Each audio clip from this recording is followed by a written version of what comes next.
जरूरत पड़ती है। जिस दिन समर्थ गुरु की कृपा हो गई, वह हमारे सारे आवरण हटा देंगे और हमारे हृदय को स्वच्छ और निर्मल बनाकर ईश्वर से साक्षात्कार करा देंगे। मन ही मन ईश्वर से प्रार्थना की, हे ईश्वर, क्या मैं आपको पा नहीं सकूंगा? जिसे पी के सारी दुनिया तेरे दर पर झूमती है, मुझे यह बता दे आका, वह शराब कौन सी है? शाम को वही डॉक्टर साहब जो महात्मा जी के स्वरूप के हैं मेरे घर आने वाले हैं। तब वह दोनों सर्दियों की धूप का आनंद ले रहे थे। जो धूप की किरणें अभी तक शरीर को आनंद दे रही थी,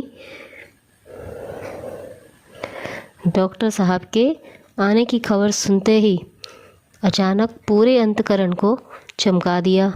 व्यथित मन अब खुशी से भावविभोर हो रहा। अध्याय 4, गुरु मिलन।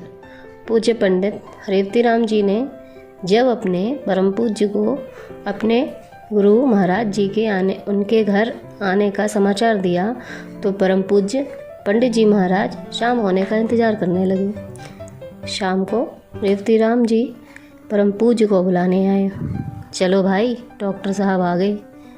परम पूज्य ने श्री गुरु महाराज जी से पहली बार मिलने का ऐसा सजीव चित्रण किया है कि देखते ही बनता है।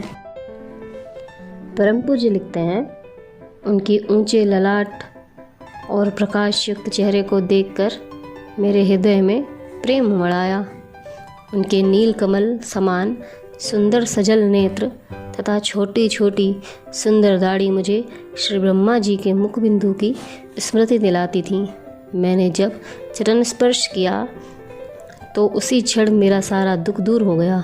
मैं उनके उस शीतल प्रभाव में ऐसा बहा कि कुछ देर के लिए अपने को ही भूल गया और एक विचित्र दशा में चला गया। परम पूज्य लिखते हैं, इतना सब चल रहा था पर मैं तो गुरु में ही खोया हुआ था। तभी पूज्य श्रीमान पंडित रेवतीराम जी ने मेरा परिचय श्री गुरु महाराज जी को दिया। श्री गुरु महाराज जी ने सुनकर अर्ध खुले नेत्रों से देखा और मुस्कुराए। उस मुस्कुराहट ने मेरी सारी सांसारिक पीड़ा हर ली और सदा के लिए अपने प्रेम बंधन में बांध लिया। फिर थोड़ी देर वार्तालाप हुआ। उसके बाद थोड़ी देर ध्यान कराया। ध्यान के बाद मेरे हृदय पर हाथ रखकर बोले, पंडित जी, यह हृदय का स्थान है, आप यहाँ पर भगवान का ध्यान किया करो। उनके कमल के समान कोमल हाथ के स्पर्श होते ही प्रकाश की एक विद्युत सी दौड़ गई और उसका असर 3 दिन तक रहा। आगे गुरु महाराज जी बोले, पंडित जी, इसको करते रहो और समय समय पर बराबर मिलते रहो। यह विद्या बताने तथा समझाने से नहीं आती, मिलने जुलने और साथ रहने से जल्दी प्राप्त होती है।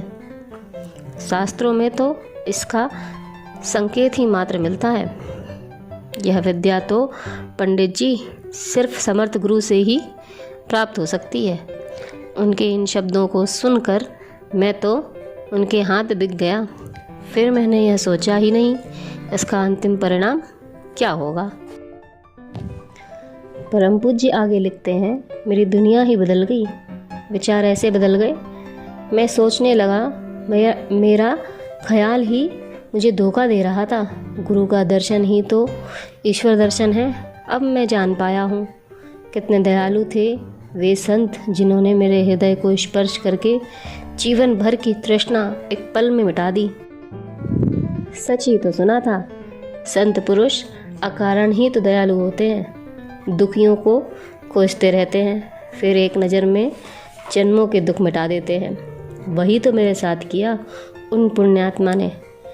वह तो कहीं दूसरे स्थान पर जा रहे थे, मेरे लिए ही तो उस रात रेवतीराम जी के घर आए और स्वयं ही मुझे अपने पास बुला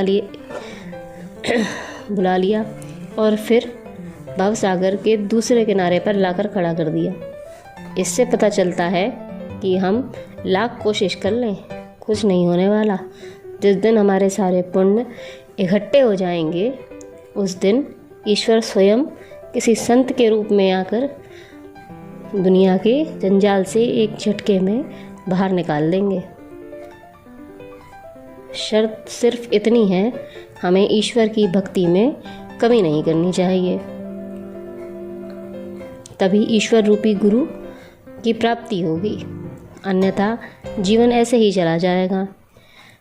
84 लाख योनियों के बाद मनुष्य जन्म परमात्मा को प्राप्त करने के लिए मिलता है, उसे भी हम यूं ही व्यर्थ निकाल दें और इस माया के जाल में फंसे रहें, यह तो सर्वथा अनुचित और अशोभनीय है।